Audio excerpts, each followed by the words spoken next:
Hola, esta es la séptima lección relacionada con el tema de potencial eléctrico.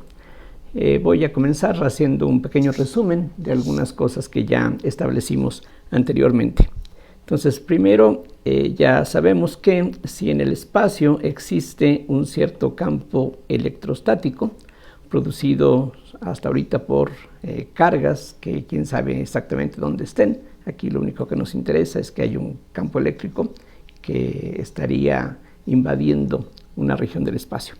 Entonces ya sabemos también que entre cualquier par de puntos, digamos A y B, en general va a existir una cierta diferencia de potencial, y esa diferencia de potencial se relaciona con el trabajo que tenemos que hacer para ir de un punto a otro. De hecho, si imaginamos una carga puntual Q, que llevamos del punto A al punto B a lo largo de cualquier trayectoria que una a estos dos puntos, entonces recuerden, la definición es que la diferencia de potencial entre estos dos puntos equivale a menos la integral de E punto de S minúscula a lo largo de la curva que seguimos para ir de A a B, que como repito, no importa finalmente en detalle cuál sea, alguna curva tendríamos que emplear para hacer este cálculo. Y aquí recuerden, este ds es un vector tangente que representa un desplazamiento infinitesimal a lo largo de la curva. Como dije antes, en general, dados dos puntos A y B, existiría una diferencia de potencial, pero en algunos casos puede suceder que entre A y B no haya diferencia de potencial.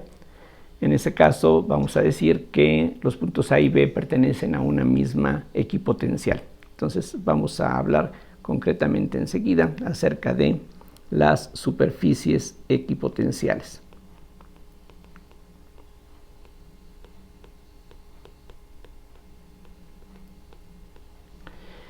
Bien, la idea es esta, que de nuevo, si pensamos en este campo eléctrico, vamos a tener regularmente en el espacio superficies bidimensionales que tienen precisamente la característica de que cualesquiera dos puntos de esa superficie van a tener exactamente el mismo potencial. Eso quiere decir, en otras palabras, que si vamos de un punto de esta superficie a otro, este integral o el trabajo que tenemos que hacer para ir de un lugar a otro vale cero. Entonces, en ese caso, decimos que se trata de una superficie equipotencial, cuando el potencial en todos los puntos de esta superficie es exactamente el mismo. Lo que eso va a significar, como veremos enseguida, es que el campo eléctrico tiene que ser perpendicular a esta superficie. Y la razón es la siguiente, y se puede ver fácilmente a partir de la expresión dada aquí más arriba. Si yo me fijo en puntos cercanos en esta misma superficie, en esta superficie equipotencial, entonces si efectivamente la superficie es equipotencial, entonces dos puntos que estén sobre esta misma superficie van a tener el mismo potencial. Eso quiere decir que esta integral va a valer cero. Y la forma en que esta integral va a valer cero, sin importar qué tan grande sea el desplazamiento que hagamos, es que precisamente ese desplazamiento sea perpendicular al campo eléctrico. Es decir, si nos movemos siempre en dirección perpendicular al campo eléctrico, entonces aquí voy a dibujar nuevamente las líneas de campo, pero ahora relacionándolas con estas superficies. Entonces, repito, al movernos a lo largo de esta superficie equipotencial, el potencial no cambia, y para que no cambie, entonces esta diferencia tiene que ser cero, y para que esto sea siempre cero, entonces lo que tiene que ocurrir es que los desplazamientos que hacemos sobre esta superficie sean siempre perpendiculares al campo eléctrico. Recordemos que el producto punto entre dos vectores vale cero si esos vectores son perpendiculares entre sí. Entonces aquí tenemos una relación geométrica interesante entre el concepto de líneas de campo que ya habíamos estudiado anteriormente y este concepto de superficie equipotencial que ahora aquí pues surge de una manera natural. Entonces, si tenemos las líneas de campo, las superficies perpendiculares a esas líneas de campo van a ser las superficies equipotenciales, y de la misma manera que hay una infinidad de líneas de campo por cualquier punto donde el campo no sea cero, por ahí pasa una de estas líneas. Bueno, lo mismo va a ocurrir con las superficies equipotenciales. Si me fijo en algún otro punto afuera de la superficie equipotencial anterior, todos los puntos que tengan el mismo potencial que este que aquí estoy escogiendo van a formar entre ellos otra superficie equipotencial, y entonces el espacio va a estar lleno de estas superficies, y repito, por cada punto del espacio va a pasar alguna de ellas. Un ejemplo muy sencillo de cómo funciona todo esto, demasiado sencillo quizá, es el caso de una carga puntual. Si tenemos una carga puntual, digamos, Q mayúscula, entonces por una parte ya sabemos que las líneas de campo que esta carga puntual produce son líneas rectas que emergen de la carga, si la carga es positiva. Y recordemos que la expresión para el potencial que esta carga produce es 1 sobre 4 pi epsilon 0 por Q entre R. Esto lo vimos desde la primera lección sobre potencial eléctrico. Ya sabemos que si escogemos que el potencial valga 0 en el infinito, aquí vean, R es la distancia que hay de cualquier punto del espacio a la carga Q. Aquí lo podemos indicar para que esto quede claro. Entonces, si tengo aquí un punto P cualquiera del espacio, esta R es esta distancia que, bueno, voy a reformarla. Ahí está un poquito mejor. Esta R, repito, es la distancia del punto P a la carga Q, y cuando la R se va a infinito, pues vemos que el potencial vale 0. O sea, aquí estamos empleando esta convención. Recuerden, es una convención simplemente, así es como escogemos regularmente el potencial, de tal forma que para puntos infinitamente alejados el potencial valga 0. Entonces, esta es la expresión del potencial, y por lo mismo las superficies equipotenciales van a estar formadas por todos los puntos donde el potencial tenga un mismo valor. Pero los puntos donde el potencial tiene un mismo valor, pues van a ser aquellos puntos que se encuentren a la misma distancia R de la carga Q. Eso quiere decir claramente que en este ejemplo las superficies equipotenciales son esferas concéntricas centradas precisamente en la carga Q. Y por otro lado, pues ya sabemos de geometría elemental que precisamente las rectas radiales son perpendiculares a estas esferas.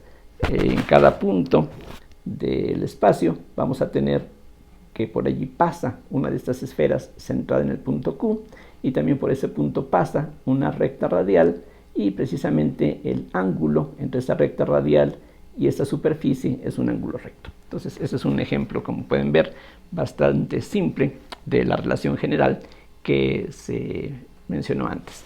De hecho, esta relación entre la dirección de las líneas de campo y las superficies equipotenciales equivale precisamente al hecho de que las componentes del campo eléctrico, como ya vimos en pasadas lecciones, se pueden obtener mediante las derivadas parciales del potencial. O sea, ya demostramos que esta relación entre el potencial y el campo eléctrico se puede invertir, y de la misma manera que la diferencia de potencial se puede calcular a partir del campo eléctrico, el campo eléctrico se puede determinar también a partir del potencial, y la relación es esta. Las componentes cartesianas del campo eléctrico se obtienen mediante las derivadas parciales con respecto a las coordenadas cartesianas de el potencial de esta forma. Entonces, en el curso de cálculo diferencial en varias variables, uno precisamente ve que el hecho de que el campo eléctrico y el potencial estén relacionados de esta forma justamente corresponde a que el campo eléctrico va a ser perpendicular a estas superficies que se caracterizan porque en todos los puntos de la superficie el potencial es constante. Es decir, la expresión matemática para estas superficies justamente es que el potencial es alguna constante. Diferentes valores de la constante nos dan diferentes superficies.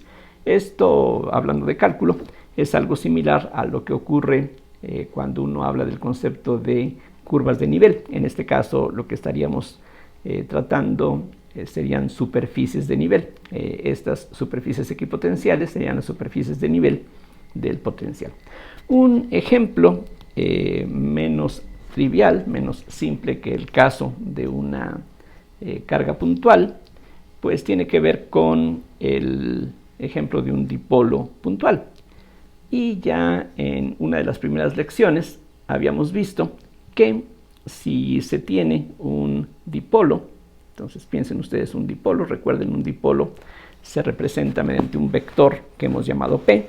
Entonces lo que ya vimos es que si el dipolo es muy pequeño en comparación con la distancia a la que calculamos el potencial, entonces llamándole θ al ángulo que se forma entre la dirección del momento dipolar y la línea que va del dipolo a un punto P cualquiera, aquí en este punto P, el potencial, ya vimos, el potencial en el punto P es 1 sobre 4 pi epsilon 0 por P coseno de θ sobre R cuadrada. Recuerden, a diferencia de lo que ocurre en el caso de una carga puntual, en donde el potencial decrece con la distancia misma, en el caso de un dipolo, el potencial decrece con el cuadrado de la distancia. Esta P es la magnitud del momento dipolar y θ es el ángulo que aquí está marcado. Aquí a continuación les muestro gráficas hechas con más detalle, con más detenimiento, que corresponden precisamente a esto que aquí se mencionó. Es decir, precisamente si nos fijamos en la gráfica de coseno de θ sobre R cuadrada igual a constante, o sea, recuerden, las superficies equipotenciales se obtienen igualando una constante del potencial. Bueno, esto de por sí es una constante, la P es una constante, así es de que B constante significa que el coseno de θ sobre R cuadrada es una constante. Entonces, si uno hace la gráfica de esta expresión, lo que se obtienen son estas curvas, como las que están aquí señaladas, y precisamente las líneas perpendiculares a estas superficies equipotenciales son las líneas de campo, que son las que están aquí marcadas también. Y es fácil ver, es un ejercicio sencillo de ecuaciones diferenciales, el encontrar las curvas ortogonales a estas curvas. Entonces, aquí nada más como comentario, si uno comienza de esta expresión, que como ya vimos, se obtiene de la definición de potencial, a partir de allí uno puede ver cuál es la ecuación diferencial que corresponde a estas curvas, y a partir de esa ecuación diferencial uno puede hallar la ecuación diferencial que corresponde a las curvas ortogonales, e integrando esa relación, esa ecuación diferencial, uno obtiene estas ecuaciones que por lo tanto van a corresponder a las líneas del campo eléctrico. Es decir, aquí precisamente en el origen se supone que estaría colocado el dipolo. Precisamente este eje vertical sería el eje del dipolo. Aquí la flecha que representa el dipolo estaría apuntando, digamos, hacia arriba a lo largo de este eje vertical. Y estas líneas, repito, son las líneas de campo eléctrico, y estas superficies, en cambio, son las superficies equipotenciales correspondientes. Entonces aquí ya la figura es un poquito más interesante que la que teníamos en el caso de una carga puntual. Estas superficies son efectivamente superficies, aunque aquí no se ven como superficies. De hecho, para verlas como superficies habría que hacer girar esta figura en el espacio alrededor de este eje vertical. Entonces lo que vamos a tener son varias superficies de revolución que precisamente pues van a verse como una especie de elipsoides, aunque no son elipsoides, pero bueno, más o menos esa sería la forma que uno apreciaría para estas superficies. Entonces aquí, como decía, es un ejemplo bastante vistoso de esta relación que, como ya mencioné antes, se cumple en general. Siempre el campo eléctrico va a ser perpendicular a las superficies equipotenciales. Ahora, hay un caso excepcional en donde no vamos a tener propiamente superficies equipotenciales. ¿De qué estoy hablando? Si ahora, en lugar de pensar en cualquier campo eléctrico, pensamos en algún conductor. Imagínense que esto que aquí dibujé es algún conductor que puede ser macizo o puede haber huecos en él, no importa. Entonces aquí voy a sombrear la parte del conductor para recalcar el hecho de que puede haber huecos dentro del conductor. Lo importante que ya vimos anteriormente es que dentro del material conductor el campo eléctrico tiene que ser 0. 0 como vector, 0 como magnitud. Precisamente porque si el campo eléctrico no fuese 0 dentro del conductor, habría entonces cargas en movimiento, y ese movimiento de las cargas va a continuar hasta que finalmente la carga acumulada en la superficie neutralice el campo en el interior. Así es de que una vez que llegamos a la situación estacionaria, el campo dentro del conductor tiene que ser 0. Eso quiere decir que toda la región del conductor, todos estos puntos que están aquí sombreados en amarillo, todos esos puntos pertenecerían a una equipotencial, solamente que ahora la equipotencial no sería una superficie, sino que sería una región tridimensional. Entonces, bueno, aquí le pongo su etiqueta. Entonces, esta que está aquí sería una región, simplemente para hacer la distinción con superficie, que es una región equipotencial.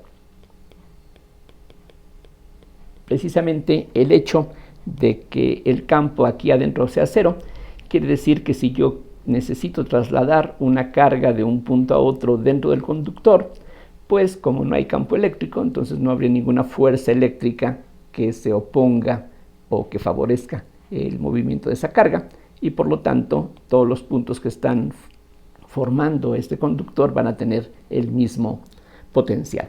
Solamente la frontera de este conductor sí sería una superficie equipotencial. Entonces aquí le pongo su etiqueta. Entonces esta sí sería una superficie equipotencial, que sería precisamente la frontera de la región equipotencial. Y vuelve a ser válido lo que mencioné antes, es decir, en la superficie equipotencial vamos a tener que el campo eléctrico tiene que ser perpendicular a la superficie equipotencial. Entonces, aunque adentro de la región conductora el campo vale 0, en la superficie del conductor el campo ya no tiene que ser 0, y lo que va a ocurrir allí es que el campo eléctrico tiene que ser forzosamente perpendicular a la superficie. En el caso, por ejemplo, de una esfera conductora, pues el resultado es bastante simple y fácil de esperarse, de que las líneas de campo sean rectas que proceden del centro de la esfera. Pero sea cual sea la figura que tengamos, por muy irregular que sea este conductor, entonces en la superficie ahí sí podemos tener un campo eléctrico diferente de 0, y ese campo eléctrico tiene que tener una dirección perpendicular a la superficie.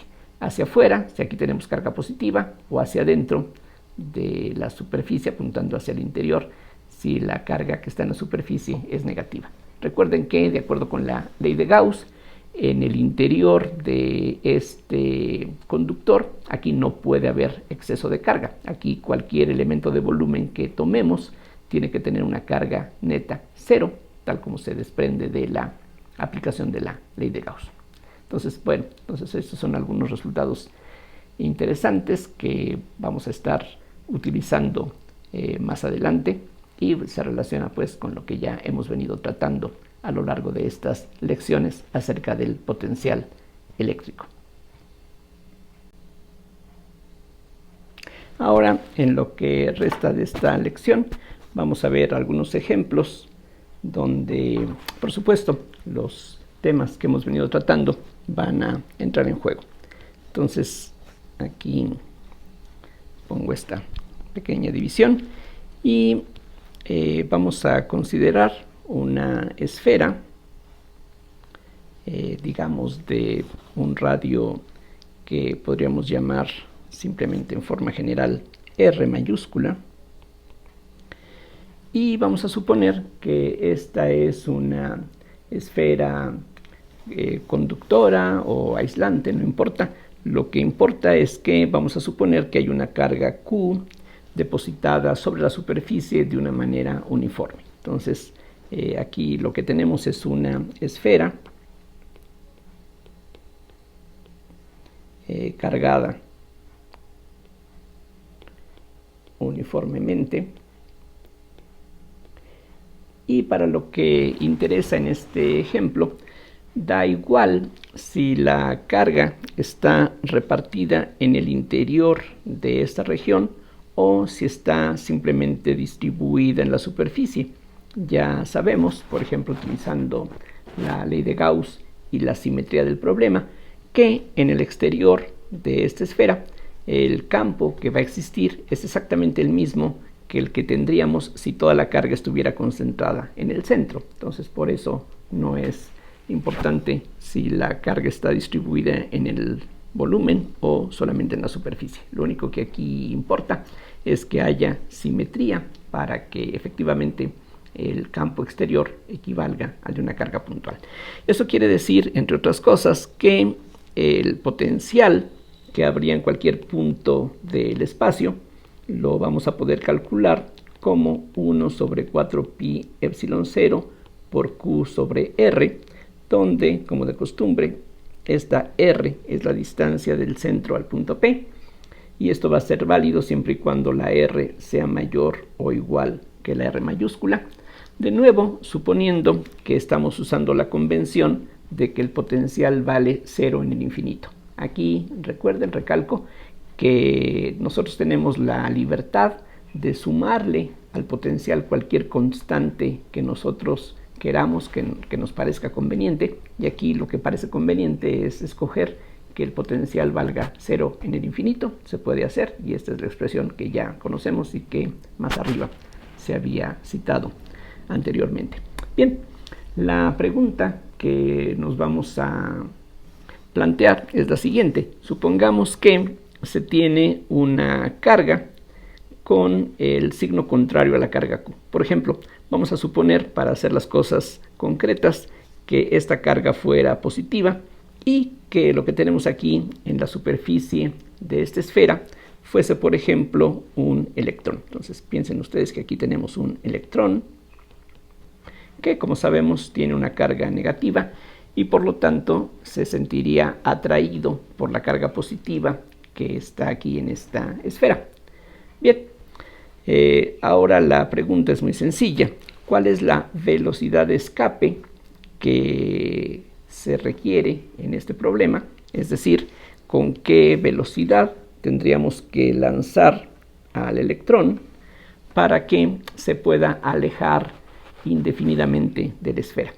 Esto, vean ustedes, es similar al concepto de velocidad de escape que tenemos, por ejemplo, en la Tierra o en cualquier objeto astronómico. Si tenemos una masa, en el caso de un planeta, de una luna o satélite cualquiera, o una estrella, entonces uno regularmente habla del concepto de velocidad de escape precisamente como esa mínima velocidad que necesitamos para que un objeto se pueda alejar y escapar de una manera permanente del cuerpo de la atracción que aquí estaría presente. Entonces, hay varias maneras de plantear el problema. Una sería utilizando directamente la segunda ley de Newton, por ejemplo, pero aquí el método más simple es simplemente pensar en términos de la conservación de la energía. Es decir, aquí cuando lanzamos este electrón desde la superficie de esta esfera, vamos a tener una cierta energía cinética, que es justamente lo que necesitamos determinar. Entonces voy a llamar con E sub c a la energía cinética con la que se está lanzando a este electrón. Para recalcar este punto, voy a agregarle un subíndice más, esta I, sería pues entonces la energía, bueno, sirve para denotar la energía cinética inicial del electrón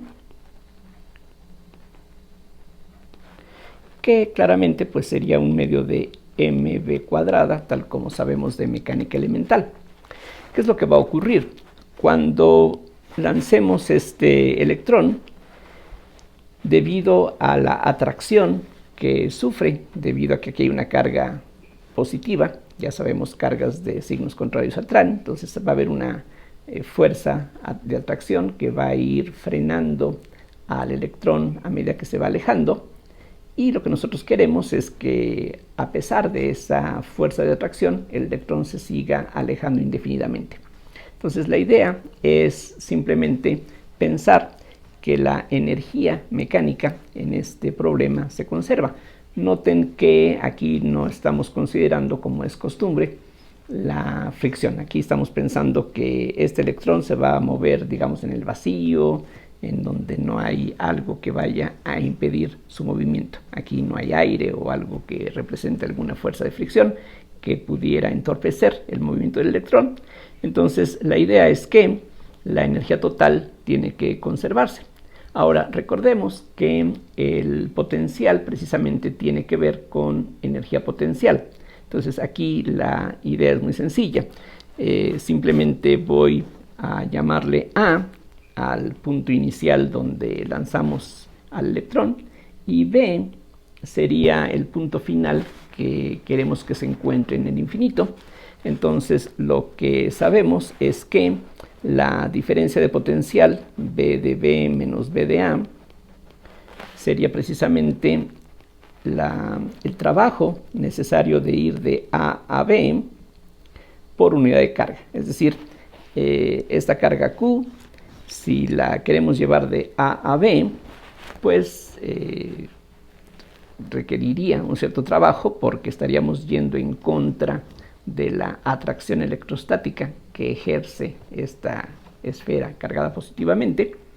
Entonces eso es lo que tendríamos aquí, y este trabajo que nos costaría ir ejerciendo, o más bien desarrollando, para llevar la carga de A a B, en lugar de que nosotros estemos empujando la carga para ir alejándonos de la esfera, lo que vamos a hacer es precisamente aprovechar la energía cinética que ya tenemos. Entonces aquí la idea es que el trabajo precisamente surja de la energía cinética inicial que teníamos. Por lo tanto, tomando en cuenta que en el infinito el potencial vale 0, precisamente de acuerdo con la convención que estamos usando, entonces lo que obtenemos es esto que voy a mostrarles enseguida, esperando que todo se desplace junto. Entonces la expresión que aquí hay que utilizar es justamente la que aparece más arriba, y entonces la fórmula anterior lo que nos dice es que menos el potencial en el punto A. En el punto A precisamente tendríamos 1 sobre 4 pi epsilon 0 por Q entre la posición inicial. Es decir, para calcular el potencial en A, lo que necesitamos es conocer la distancia r en el punto A, pero eso es precisamente el radio de la esfera. Así es de que aquí lo que tenemos es justamente r mayúscula, simplemente aplicando esta expresión. Y eso tiene que ser igual a la energía cinética inicial, que como ya mencioné es un medio de mv cuadrada sobre q.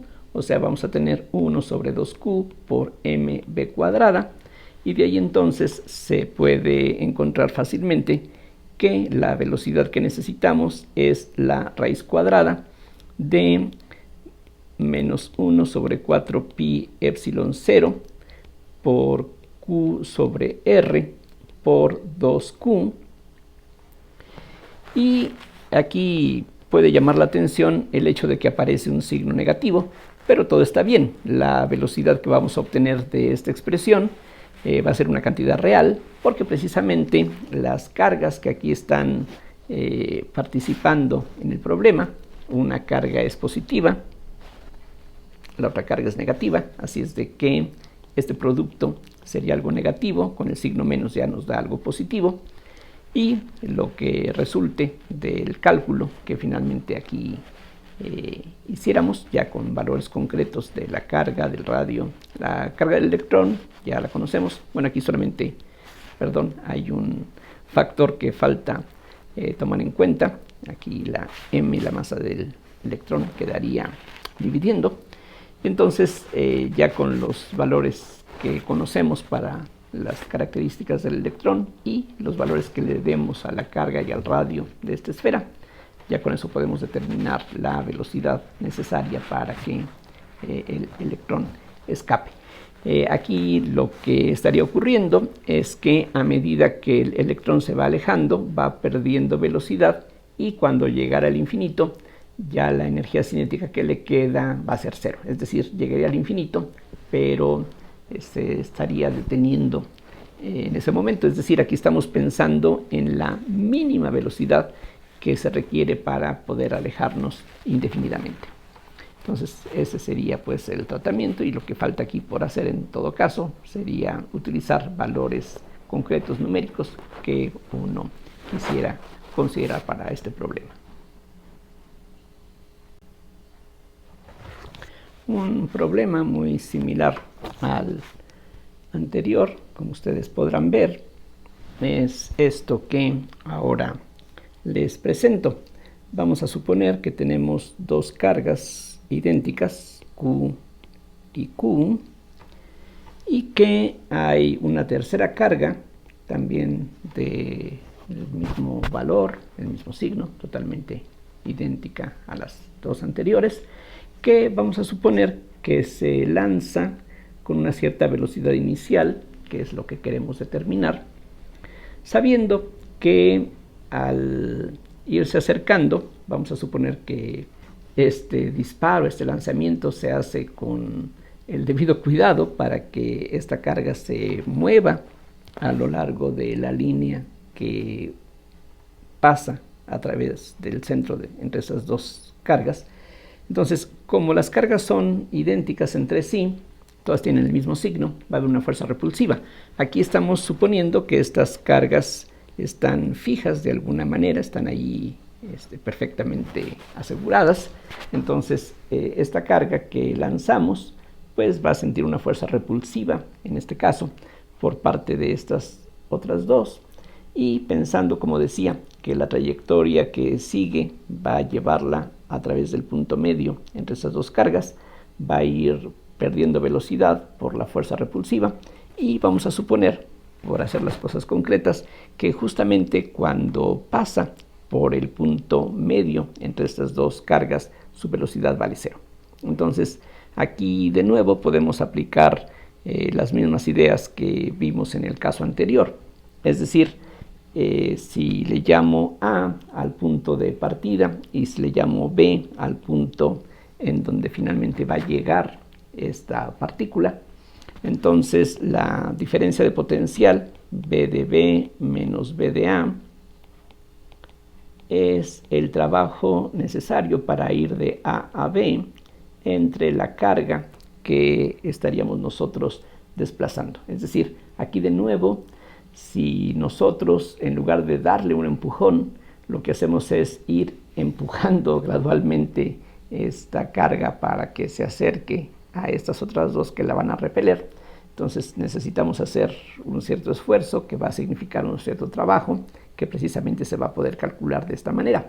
Si el punto inicial es el punto al infinito, pues entonces ya sabemos que con las convenciones que hemos venido empleando, este potencial entonces sería cero, y el potencial en el punto B lo podemos calcular fácilmente utilizando dos cosas. Por una parte, el principio de superposición, y por otro lado, que para el caso de una carga puntual, el potencial ya lo hemos estado aquí viendo en esta lección en repetidas ocasiones.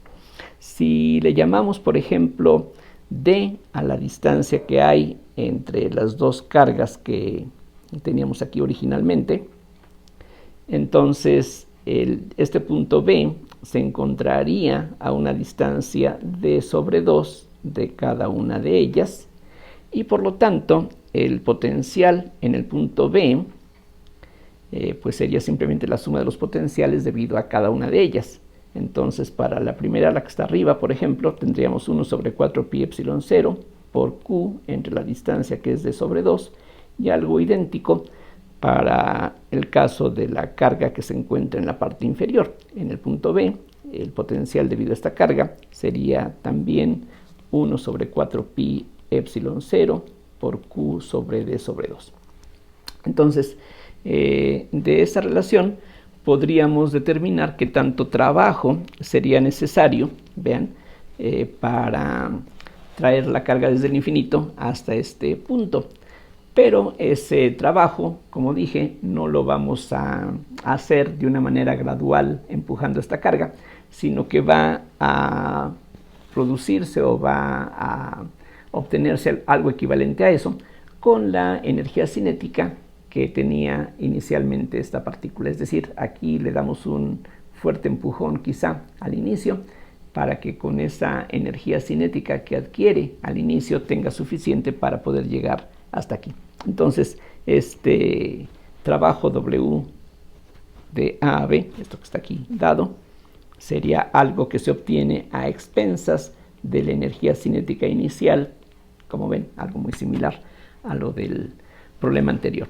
Entonces, del lado izquierdo, lo que tendríamos sería 2 veces 1 sobre 4 pi epsilon 0 por q sobre d sobre 2, que sería entonces 2q sobre d, y eso sería igual a la energía cinética inicial sobre q, o sea, 1 sobre q por 1/2 de la masa de la partícula que estamos lanzando por su velocidad inicial al cuadrado.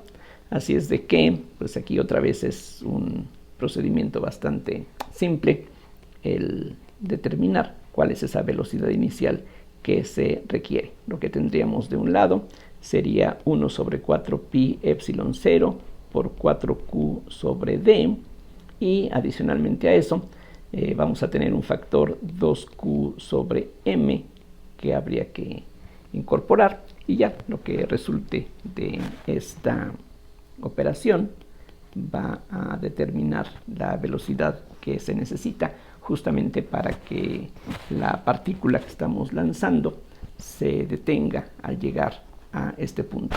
Aquí pues termino de escribir las expresiones que necesitamos. Aquí tendríamos finalmente un 8q cuadrada sobre md, y de nuevo podemos ver que el resultado tiene que ser una cantidad real. Aquí todas las cargas son iguales, aquí no importa si la Q es positiva o negativa, lo importante es que al ser las tres cargas del mismo signo va a haber esta fuerza repulsiva. Aquí no importa si la Q es positiva o negativa, de todas maneras esto va a ser una cantidad positiva, y la velocidad que vamos a determinar de esta manera sería una cantidad efectivamente real. Entonces voy a concluir aquí la lección, y la siguiente pues estaría dedicada básicamente a discutir algunos otros ejemplos más de la aplicación de todos estos conceptos. Gracias por su atención y hasta luego.